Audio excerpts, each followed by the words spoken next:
Gente, eu fui exposta na internet, né? Uma pessoa me expôs, eu estava num momento vulnerável, acabei me afundando nas drogas, perdi tudo que eu tinha. Então, quando a gente é exposto dessa forma, só resta dois caminhos para nós, né? Ou a gente se afunda de vez, ou a gente desiste de vez, ou a gente tem humildade para se recuperar de uma forma melhor. E eu, graças a Deus, pela ajuda que eu tive, né, de todo o suporte que eu tive, pastoral, psiquiátrico, psicológico, eu fui pelo melhor caminho. E é por isso que hoje eu estou aqui falando com vocês. Porque realmente Deus, ele teve misericórdia da minha vida e da vida dos meus pais. E ver os meus pais hoje tratando os meus filhos da maneira que eles trataram, sabe? Gente, foi uma cura tão grande eu ver eles servindo a Deus, levando os meus filhos para a igreja. Minha mãe tendo a oportunidade que ela não teve quando eu era criança, de dormir com os meus filhos, né? Porque na nossa época, ela estava viajando. Então, quem fazia tudo com a gente eram os meus avós. Então, ver ela fazendo isso foi lindo demais, sabe? Ver o meu pai ensinando versículos, passando tempo com os meus filhos em casa, coisa que ele não fez comigo, ele fez com os meus, com os meus filhos.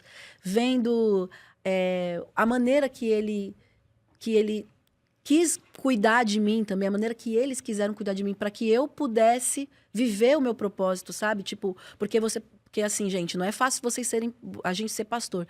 Então, para os meus pais ficarem com os meus filhos e cuidando de uma igreja, eles sacrificaram de muita coisa também, entendeu? Então, minha mãe ficava correndo ali, cuidando das irmãs, cuidando dos ensaios, aí levando os meus filhos para que eu pudesse ir para o estúdio quase todos os dias da semana para gravar e viver o meu propósito. Foi cura para o meu coração. Não tinha nem como não ser. Às vezes a gente não vê esses cuidados também, né? Dos pais, principalmente na adolescência, né? Na infância, a gente dá um sentido que nem é o sentido verdadeiro, né? Sim. O sentido porque a gente não tem maturidade suficiente para aquilo. Agora, algo que é muito difícil, e eu me coloco no lugar dos seus pais, é que a gente quer mudar as pessoas que estão em volta da gente, né? Principalmente os nossos filhos. A gente que não tem... Nós temos 2 filhos pequenos e 2 enteadas. E elas não vivem a mesma coisa que a gente. E aí eu fico me perguntando assim, como lidar com isso, né? Porque a gente quer ver aquelas pessoas vivendo o que a gente vive. A gente é tão feliz, tão realizado com Jesus, que a gente fala, eu quero que eles vivam a mesma coisa. Sim. E é uma das coisas que eu mais tenho trabalhado em mim, assim, dar amor. Com certeza, em alguns momentos, quando a gente está convivendo com os nossos pais depois de uma certa idade, ainda mais na casa deles, é óbvio, né? As coisas não vão ser 100% como eu acho que deveria ser, porque até eu tô na casa deles. Então, às vezes, batia isso, de tipo, poxa, eles podiam fazer assim. Para mim seria melhor se fosse assado, se eu conseguisse. Mas, ao mesmo tempo, eu entendia que eu estava na casa deles e que o meu papel era dar o meu exemplo, né, para eles, para que eles pudessem também se realizar na minha transformação. E eu me esforçava também, por exemplo, eles faziam alguns pedidos para mim. Filha, você consegue ir de saia para você cantar no louvor?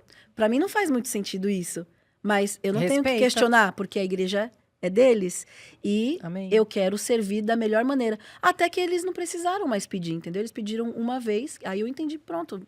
Eu nem precisava cantar no louvor, eu ia de saia. Eles não gostavam que eu mostrava as tatuagens. Por que eu vou ficar mostrando a tatuagem na igreja se a igreja deles segue outra linha? Não tem porquê.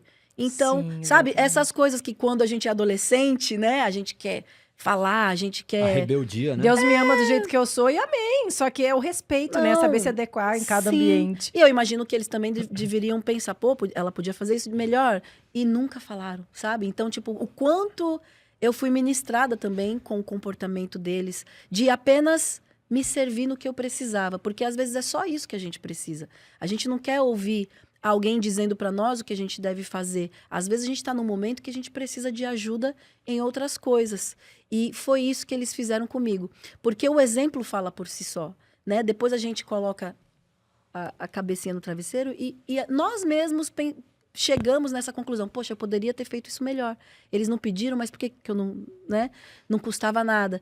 Então, o exemplo, o silêncio, as atitudes, né? E eu acredito que foi muito recíproco isso, porque em nenhum momento a gente teve nenhum problema e só ficou a saudade, né? Depois que eu voltei para cá, a saudade desse tempo e de entender que eu vivi algo muito especial com eles, né? Até porque Deus me deu a oportunidade de ver os meus pais numa melhor situação hoje, né? Então, ver eles lá nos Estados Unidos também é ver o cumprimento de muitas promessas que eu ouço desde criança, né? Que meus pais tinham de ir para outro país, de servir em outro país. E eles estão numa igreja ótima, com todo o suporte, morando bem. O que a gente mais quer ver, né? Os nossos pais, quando eles estão já numa certa idade,